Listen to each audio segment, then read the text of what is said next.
ladies and germs, and if you notice, I'm in a completely different spot than usual. This is where I usually the camera was pointed towards, but now it's pointed towards this wall.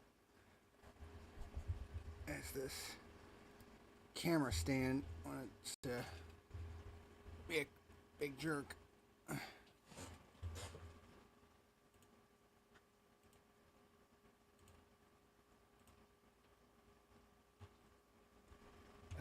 Good Lord.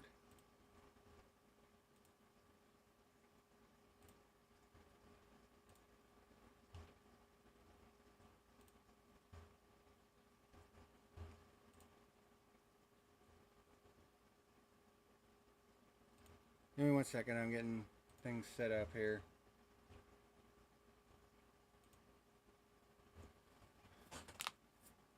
But yeah, I decided to move everything so that way the desk is now facing the wall like this.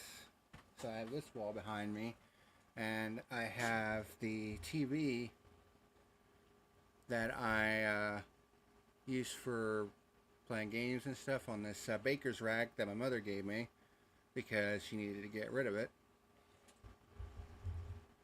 So now I basically have it to where the TV is the TV that I use for watching stuff is over there, and I basically needed to make the living room a little bit more efficient as far as space usage, if that makes any sense. Something I did this past Monday, and it was a lot of work, to say the least. It was pretty much an all-day job. But the benefit of this, especially for the fuel reviews, is that you don't have to look at the glare from either the overhead light or the window over here or the door window over here. You don't have to look at that shit anymore. So hopefully that'll be a positive change, which I think it will be. Because Lord knows that when I have to watch my videos back for something, having to look at the frickin' glare from that light is just irritating. It's like, that's something I need to change. And this is one of the reasons for that change. Of course, the other one being a lot more manageable with space in the living room. Because the way I had it set up with the couch kind of in a diagonal direction, it just wasn't efficient at all.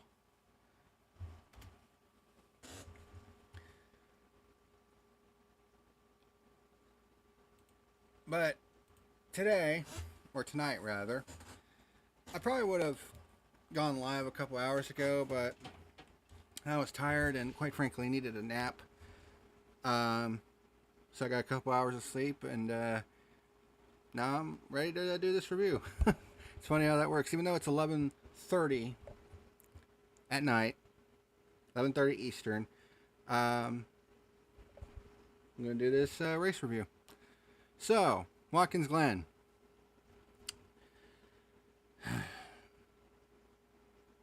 It's another one of those cases where we're probably going to have a very overrated Gluck poll because of the finish of this race.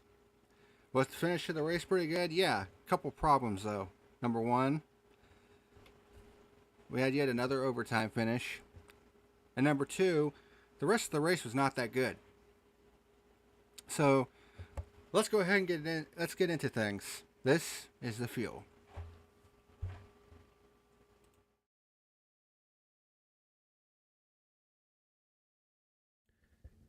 This video is sponsored by Derby Jitterless Energy Blend and by Reaper Apparel Company. Stay tuned till after the video to learn how you can save 10% off of your order.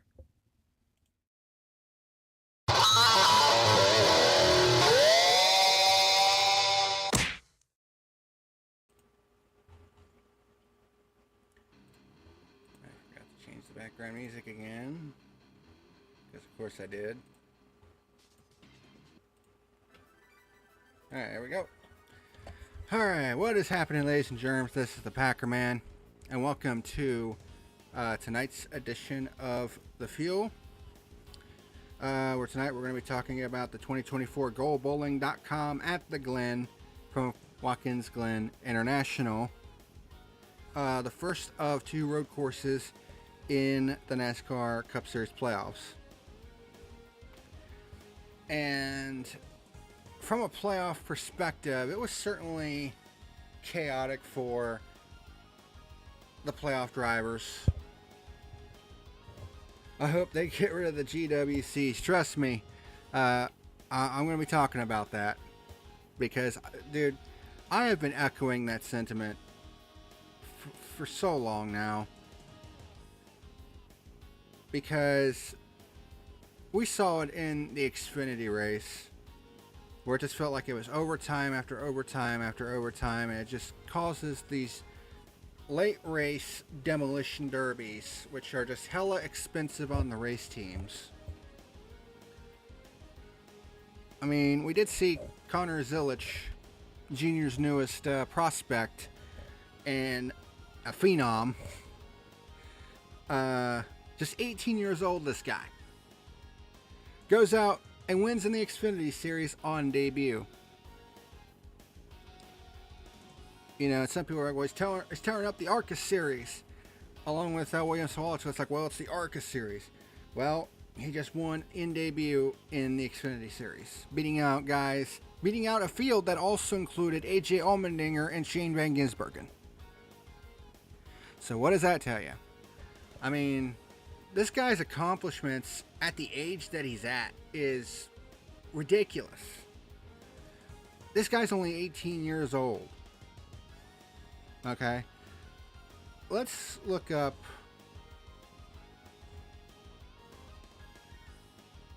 Connor Zilich's accomplishments so far in his career.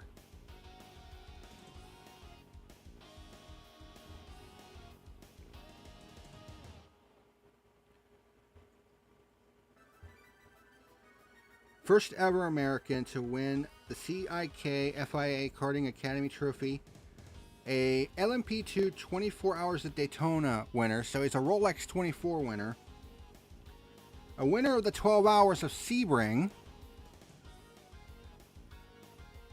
and also has a scholarship from the Mazda MX-5 Cup from 2021. That would make him just 15 years old when he won that.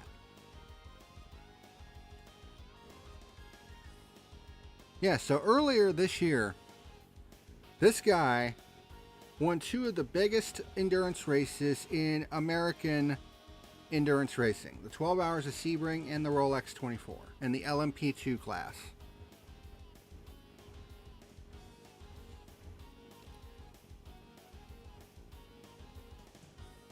He has 7 starts in the ARCA Series and has 5 wins.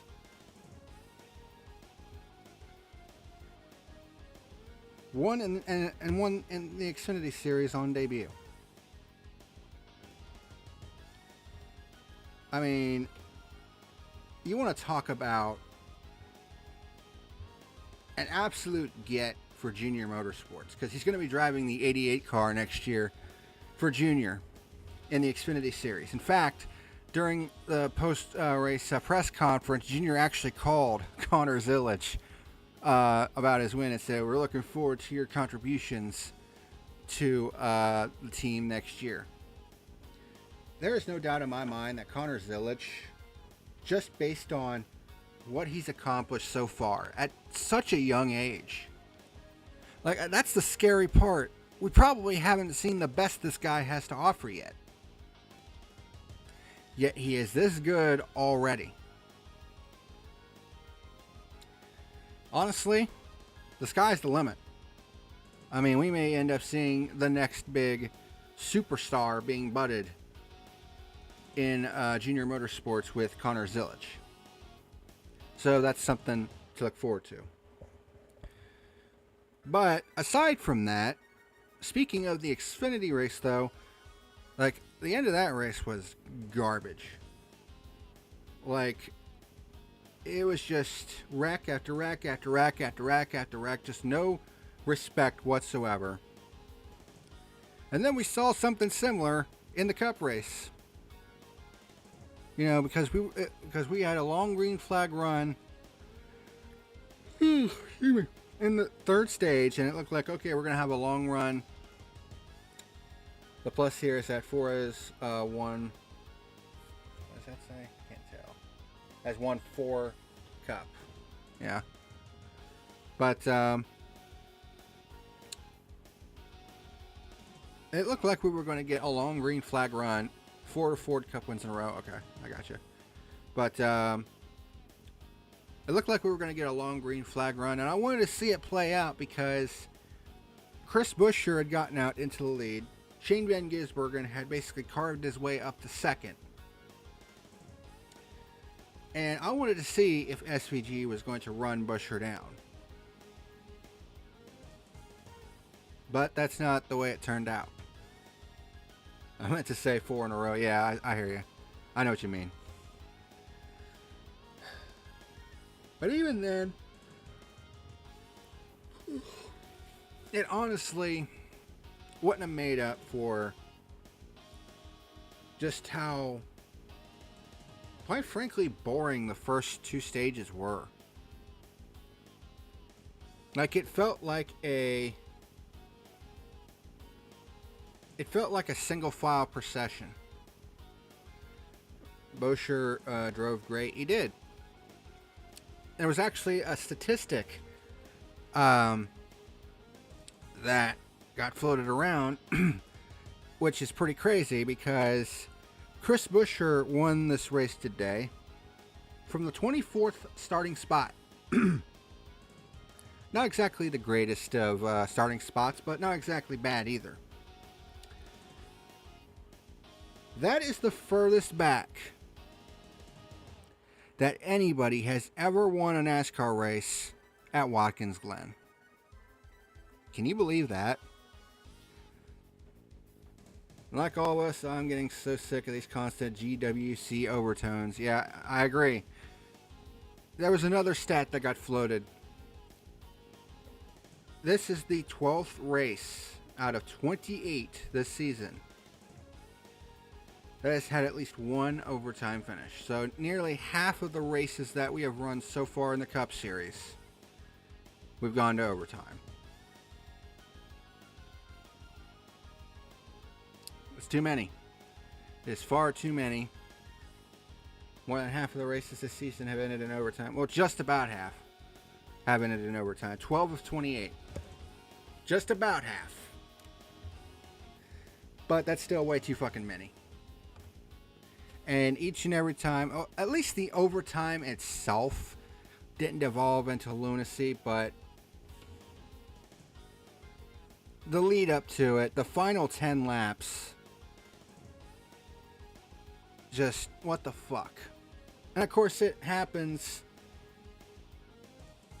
it gets started in the most innocent way possible with Harrison Burton losing a left rear tire, and it was through no fault of his own.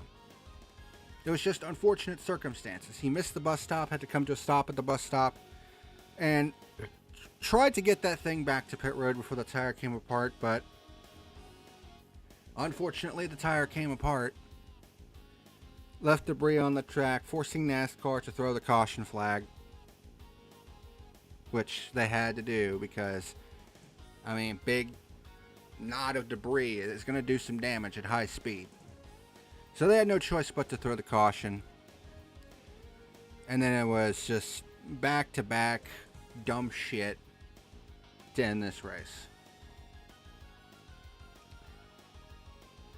You know, 12 races might be the record since that GWC system was implemented. I think it is. And you know what the sad part is? We still got 8 races to go. We still have 8 races remaining in this season, so there's no question we're going to get more. Because with the way this playoff system works, and with how desperate these drivers are getting at the end of these races, you know for a damn fact that there's going to be more overtime finishes. Let's go ahead and get into this review. it done and over with.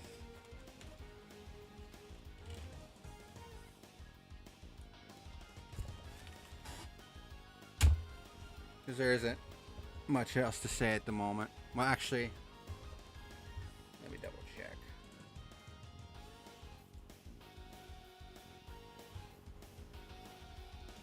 Let me double check and see if there's like any big news that came out.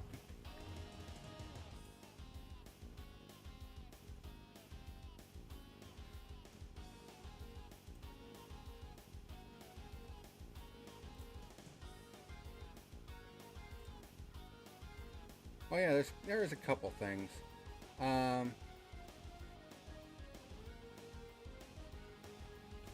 This was kind of this was kind of a, well, we already knew this, but Kyle Larson will attempt the Indy 500 and Coca-Cola 6 double again in 2025, which we knew that was going to be the case because he signed a 2-year deal. So we kind of knew that was going to happen, but they made it official on September the 10th. So they just made it. They just went ahead and decided to make it official. So there's that. But on the Xfinity side of things, Parker Kligerman has, from out of nowhere, announced his retirement from full-time racing at the end of this season. And any races that he participates in after the season will be just for funsies. So that one kind of came out of nowhere, and he released that statement on the 12th.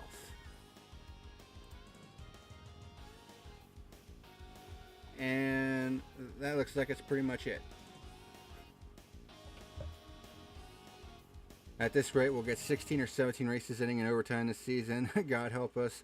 Hopefully it won't rain the Indy 500 Coke 600 Sunday in 2025. Well, yeah, we can only hope. But you know how Mother Nature is when it comes to NASCAR. But let's go ahead and get into this race review. The 2024 Go Bowling at the Glen.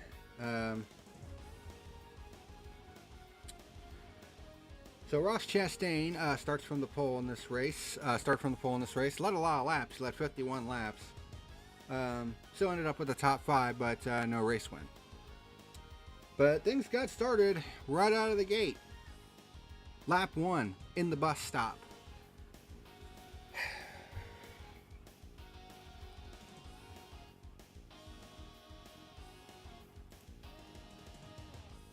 Bring NASCAR to a place in a drought and you'll get a flood. Indeed. Central Ohio has actually been in a bit of a drought. Like, we've had very few days with any rain, which is unusual.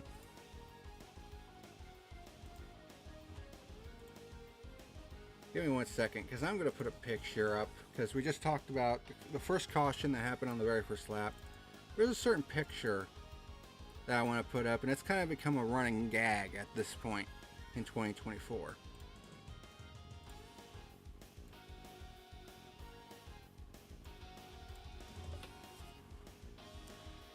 Corey LaJoie. You want to talk about someone who may very well be one of the worst Cup Series drivers to ever get behind the wheel.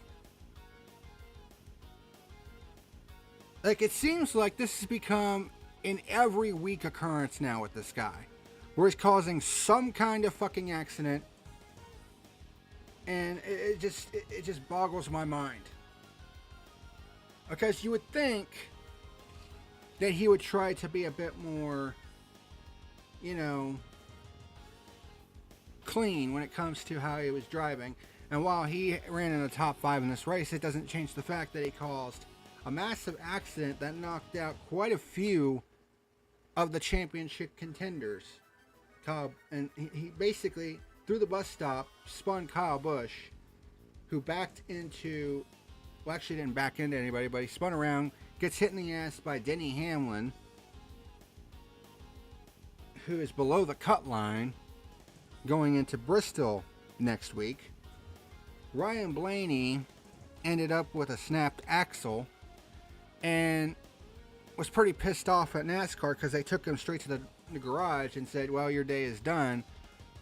That's another thing. This policy that NASCAR has in place about damaged vehicles is quite frankly fucking stupid. Why don't you let the teams determine whether or not that the race is done and not you yourselves? This is yet another fucking example of NASCAR putting their fingers in the pie when they don't need to. And quite frankly, it's really getting old. You know, at some point, I'm going to be making some kind of video where I'm going to be talking about all of the changes that NASCAR needs to make, because some of the shit that they have in place is just, I mean, it's going to prevent this company from reaching the heights that it did in the early 2000s. And of course, employing shit-ass drivers like Corey LaJoie, who hasn't done a damn fucking thing to even warrant being in a cup car, with today being yet another prime example. Paid drivers fucking galore that don't know how to drive a fucking car to save their life. You know, it really makes you wonder, are we really watching the best drivers in the sport, or just the best funded? Because the line separating that is starting to get really blurry. And it's becoming a real cause for concern. Because we're seeing a lot of drivers come into the sport and they just don't have, they may have the funding, but they don't have the fucking talent, and that's the problem. But these drivers that, you know, they have the funding behind them, they have the sponsorship, they'll still get hired because, you know, of the whole fucking NASCAR being a bunch of money grubbing assholes and not giving these teams enough of, you know, enough of a serving from the TV rights deal. Although, you know, they're still trying to do that through the charter system, I guess. There's just a lot of the teams have signed the new charter deal, but Front Row and 2311 haven't. And there are rumors going around that 2311 might take NASCAR to court over this. So, you know, you don't know what the fuck's going to happen at that point, but NASCAR's not in a good spot right now. Because, you know, the whole charter situation, that's been an ongoing story, and it's not a good one. You know, and you got shit-ass drivers causing dumb accidents like Corey LaJoie did. Feels like an every week affair with that motherfucker. And honestly, I'm just sick and tired of it.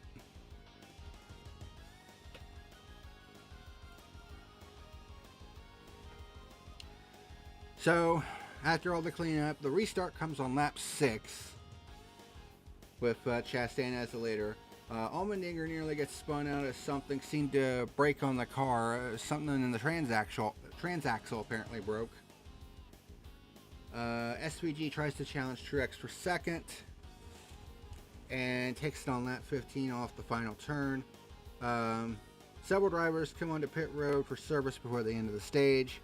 Then Chastain pits from the lead on the next lap. Suarez challenges Briscoe for third, but Briscoe holds him off. Keselowski gets nabbed for speeding on the exit pit road. And Martin Truex Jr. stays out and wins stage 1.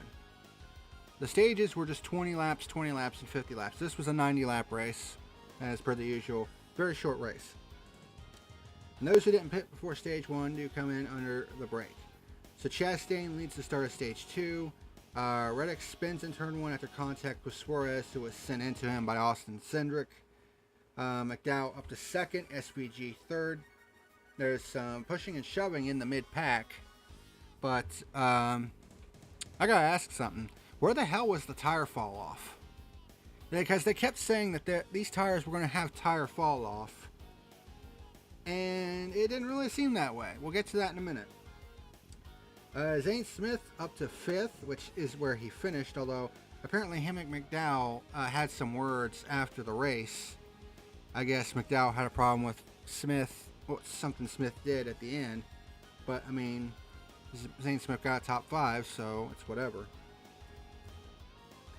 But SVGA got by McDowell for second. Starts closing the gap to Chastain for the lead. It seemed like him and Chris Buescher and Carson Hocevar seemed like they were the only ones that could really make any sort of passing on a consistent basis during this race. Otherwise, it felt like a single file procession. But there was a battle for third between McDowell, Logano, Zane Smith, and Dumbass. Of course, Dumbass is LaJoy. Similar to stage 1, several drivers were pitting before the end of the stage. Chastain and SVG were going to do the same thing, but then the caution came out on lap 39 when Daniel Suarez actually had a loose wheel, and the wheel basically got split apart because the wheels are aluminum, and when these wheels are loose and they come off, the wheel hub actually cuts into the rim pretty easily because they're not steel anymore, they're aluminum. And backed into the gravel trap that's right there in between turn 6 and 7 and could not go anywhere. And as Chastain and SVG were rounding the final turn and get ready to come to pit road, the caution came out. So yeah, Keselowski got a second pit road penalty for an uncontrolled tire. So that's 2 pit road penalties that he's been nabbed for, both at the end of the first 2 stages. And Larson was also penalized for vehicle interference. Now, this is something that NASCAR implemented a couple years ago, where they were actually painting they actually paint an orange line and an orange box in the pit stalls for reference. Now, this is one of those rules that I think is actually a good rule, because it leans more towards the side of safety for the pit crews. Because, I mean, the pit crews have a dangerous job because they're going out there carrying, 50, 60, 70 pound tires, a big old can of gas that weighs about 80 pounds, trying to make these 9-second pit stops, and they're basically throwing themselves in harm's way with cars zooming by them at 60 miles an hour. Well, not 60 miles an hour, but like usually 45 miles an hour is the pit speed limit. That's usually right around the sweet spot. But even at that speed, if they get hit, it's going to fucking hurt. Which is why they have the helmets on and all that stuff. So NASCAR put that in play as sort of a safety deal, and also because a car coming into another's pit stall while they're trying to service the car is seen as a disadvantage for the team that's already in their pit stall. And I think this is one of the first times that we've seen a vehicle interference penalty. And that's what Kyle Larson got nabbed with when he pulled into the pit stall of, I believe it was John Hunter Nemechek. It was either John Hunter Nemechek or Eric Jones. It was one of the, Legacy Motor Club cars. So Chastain wins stage 2 under yellow. But it was definitely not what they wanted to see with that second caution on lap 39. But they decided, you know what? We'll flip the script and we'll stay out until these tires give up, which still ended up being a good call at the end of the day. So a lot of the drivers didn't pit before the caution come in for service, except for Chastain and SVG. So he decides to stay out at least the start of stage 3, and immediately we have our third caution on lap 47. Hamlin, Keselowski, and Larson try to go 3 wide into the S's, and Hamlin comes across Keselowski's bumper, and he basically gets spun into the Armco barrier, which damages his car even more. Yeah, you can see how this playoff run is really starting to affect Hamlin, because it's just not been looking good for that 11 team, and they are below the cut line, as you'll see with the points and stuff after this review is done. So several drivers come in for service. We got a restart on lap 50, with Chastain as the leader once again. So Chris Buescher starts coming into the picture. He started 24th. He's up to 5th at this point. And then he gets by Dumbass for 4th. So at this point, Chastain and SVG were looking to make their final stop soon as they were trying to stretch it out. Buescher gets by SVG for 2nd on the fresher tires, and then by Chastain for the lead for our first pure lead change of the day on lap 57. Then Chastain and SVG finally pit on lap 59, as well as Chase Briscoe, because they were all on that same strategy. Then, in a bit of a surprise move, Buescher hits the next lap, which was a bit of a surprise, because you think with the fresher tires they would go to a certain point, but I think he realized that, well, with Chastain and SVG and as fast as those guys were, yeah, we need to get to pit road and get our tires and get out. And they weren't that far apart when Buescher and Chastain and SVG came to pit road. I think Buescher's crew just gave him a faster stop, and he ended up with a 4-second gap at the end of the day. So the final green flag stop cycle was underway. Dylan gets into Bell off the final turn. That 20 car was slow. I think he was trying to get to pit road, but Dylan was like, yep, you're just in the fucking way. McDowell pits on lap 66 from the lead. Logano inherits lead with Smith and Larson right behind him. So they were on a different strategy as well. Larson pits from 3rd and Smith pits from 2nd. Logano continues to stay out because he was on an alternate strategy. Buescher reclaims the lead at that point. Kaz Gralla spins in turn 7. Gets back going because he got dumped by Daniel Hemrick, who's, I mean, what the fuck is Daniel Hemrick doing in the Cup Series at this point? So Hocevar and Chastain are fighting hard for the 5th position. Carson Hocevar, he had a fucking run in this race, which is funny because in practice, he messed up turn 5 and went into the boot section. It's like, Carson, that's not the normal track, dude. Of course, the boot section is what's normally used at Watkins Glen for like the endurance races like IMSA and other like sports car events and all that stuff. NASCAR uses the shorter circuit, the 2.45 mile circuit, and always has. But it's looking like we're going to get a green flag finish to end this race, which would have been a 40 lap green flag run, which is almost half the race. So it's like, okay. And I really wanted to see if SVG would have ran down Buescher. I don't think he would have, but I wanted to at least see what would have happened. Then the caution came out on lap 80 for Harrison Burton's left rear tire coming apart. And I'm just like, ugh, fuck. I'm like, if the Xfinity race is any indication, we were going to get a shit show to end this race. And we did. So some of the field comes in for fresh tires. Restart comes on lap 84. And we got a caution the very same lap when Keselowski and William Byron come together at the exit of the S's. Logano actually nudged the 6 as they were going for the same spot, basically. And the 24 damn near went through Keselowski's driver's side window.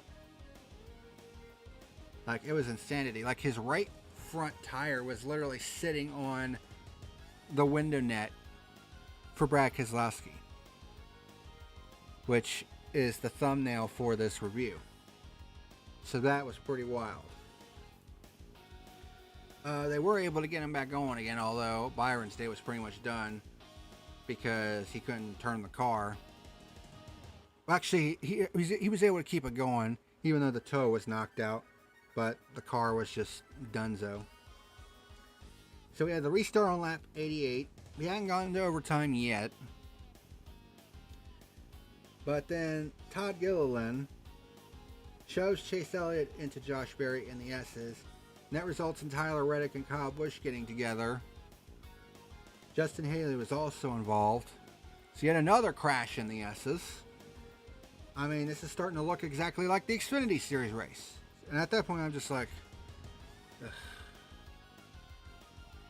Like, the thing that I was fearing at this point was this is going to go into a shit ton of overtimes. Thankfully, that ended up not being the case. Oh, and Truex was damaged in that little kerfuffle with Reddick and Busch as well. So we get the restart. SVG goes 3 wide with Buescher and Hocevar, who started on the outside of Buescher, and SVG gets the lead heading into the S's. And there was a huge battle for third behind them with Chastain and Hocevar basically holding up the rest of the field, trying to battle for the third position. But at this point, I'm thinking SVG has got this in the bag. However, coming to the bus stop on the last lap, he goes through, and all of a sudden, Buescher's right on him, and I'm thinking, did SVG really just mess up the bus stop? Turned out he did. What happened was he clipped the Armco barrier on the right side going into the bus stop, which completely unbalanced the car, got him way loose, and he had to get way out of the throttle to get it back under control. And that pretty much allowed Buescher to get back to him and gave him a little nudge going into the carousel to reclaim the lead. SVG, he tried to get back to him at turns 6 and 7, but damn near lost the car. Although, I think a lesser driver would have lost that car as much as he was drifting through turns 6 and 7. Because he was wheeling that sumbitch trying to get back to Buescher, but Chris Buescher, with a last lap pass, steals the win back, gets his first road course win, his first win of the season, believe it or not, and kind of plays the role of spoiler, which he says that he was going to do. And afterwards, when SVG was asked, about what happened, he was like, driver error, I messed up. Which, someone like SVG who's raced in, Australian supercars for as long as he has and as successful as he has, he knows, yeah, that was my fault. Which, big on him to admit that, because most drivers wouldn't admit they made a mistake. But Chris Buescher gets the win. I mean, honestly, I wish I would say that was fantastic. I mean, the finish, that last battle was fantastic, but it honestly would have held a lot more weight if we didn't have all the dumb fucking cautions at the end of this race. And yet another overtime as well. So while the finish was great, the rest of this race didn't really live up to that same hype. Stages 1 and 2 were boring as fuck. Like, other than, dumb shit happenings, literally nothing happened. The strategy certainly mixed things up in stage 3. And honestly, if we would have had it run green, I would have been interested to see, okay, what's going to happen here with all this different strategy and how is it going to all turn out? And we didn't get to see that. Instead, we have yet another fucking, finish that came about only because of an overtime. And even Jeff Gluck himself has said, yeah, I think it's time to get rid of the overtime periods because this is getting ridiculous.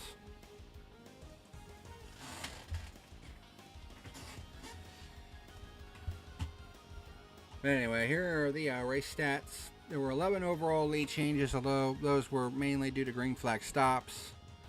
Only 2 pure lead changes the entire day, both by Chris Buescher. 6 total caution flags, 1 overtime period. There were 2,421 green flag passes, which comes out to an average of 34.1 on average per lap, which is pretty good, but it's only a 90-lap race. And Ross Chastain led the most laps at 51 laps. But once he got back in the pack, he couldn't really make that gap up. But yeah, this race had a lot of potential, and it was really starting to develop in stage 3 with all the strategy and stuff. And I think if it would have played out, it would have definitely felt a lot more organic. But, you have 3 fucking caution flags to end this race. Demo derbies galore. And quite frankly, I'm getting pretty fucking sick and tired of it. It's time for the overtimes to go the way of the dodo bird. That's how I feel about that. So, my final rating for the GoBowling.com at the Glen, it gets a 3. So like I said, stages 1 and 2 were nothing burger. The strategy in stage 3 made it interesting, but you had cautions galore at the end of this race, turning it into a fucking demo derby once again. Like, literally, not a whole lot of positive things to talk about from this race, honestly. I mean, yeah, you had passes, but they were mainly in the mid-pack on back, which, you know, at the end of the day doesn't really mean shit with the way this format works. Where there's way too much emphasis on race wins instead of the season-long points battle. It's like I said, it's gotten to the point where the playoffs are the story. And it is just obnoxious, overbearing, and it's just something we don't need to be talking about all fucking year. It's a story that should develop as we get closer to the end of the season. Not have it be right on top of us right from the get-go. You know, suffocating out all of the other potentially big-time storylines. Like Harrison Burton winning at Daytona or Chase Briscoe winning the Southern 500. Those should have been able to stand on their own as feel-good wins instead of having the backdrop of, you made the playoffs.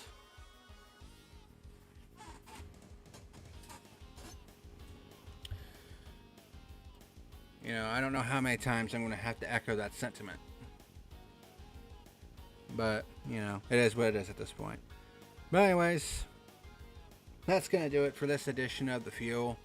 Thank you for stopping by, some of the usual guys that watch my reviews. Appreciate you guys stopping by, even though it's late. I mean, I don't know if you guys have work tomorrow or school or whatever the case may be, but... Next week is Bristol. There is hope that Bristol is going to bring the same fire that we saw in the spring, because NASCAR is bringing the same tire that they had in the spring back for this race. Now, I'm pretty sure they're going to have a lot more sets. So that way, you know, it's not like it could turn into a potential disaster. But I mean, we all saw, you know, forcing the drivers to take control of, you know, the race, basically, manage their tires and all that stuff. It actually turned the spring race into one of the best short track races that NASCAR has ever produced. With the only negative from that race being Denny Hamlin winning it. But, and that's the other thing about this winning you're in.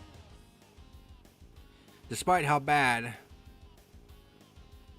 this first round has been for Hamlin, it could all go away with a win next week at Bristol, which he has won at multiple times. So I'll have to wait and see what happens. But it's going to be interesting, to say the least.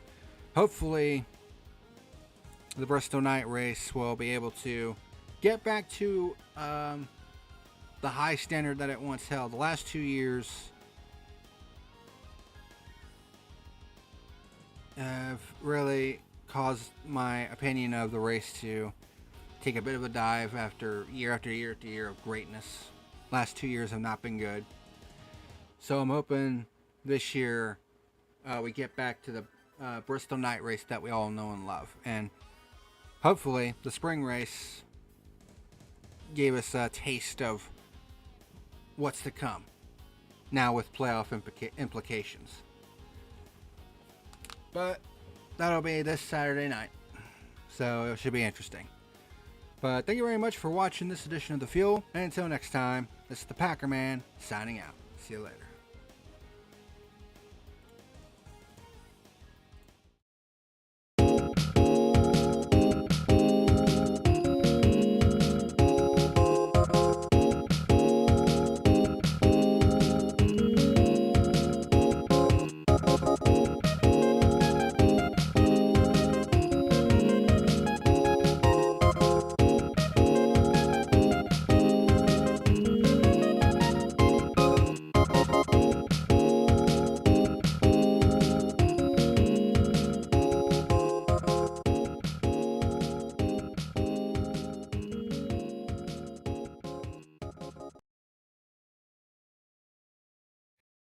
Hey, what's amazing germs? This is the PackerMan letting you know that tonight's video was sponsored by Derby Jitterless Energy Blend and Reaper Apparel Company.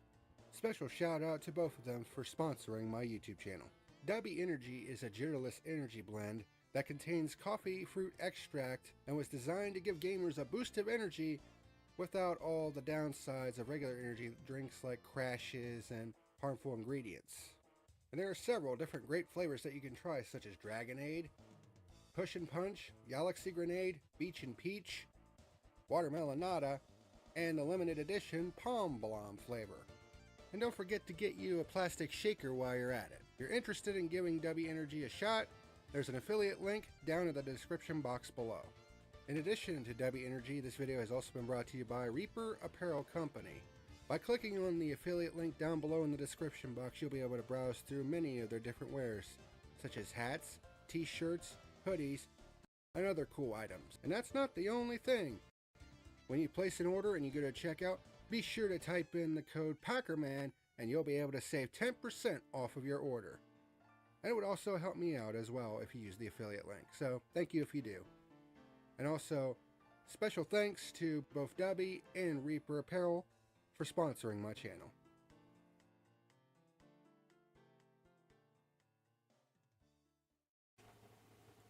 Hey everyone, this is the PackerMan and thank you for watching tonight's video. Be sure to hit that like and subscribe button for more great content. See you again next time.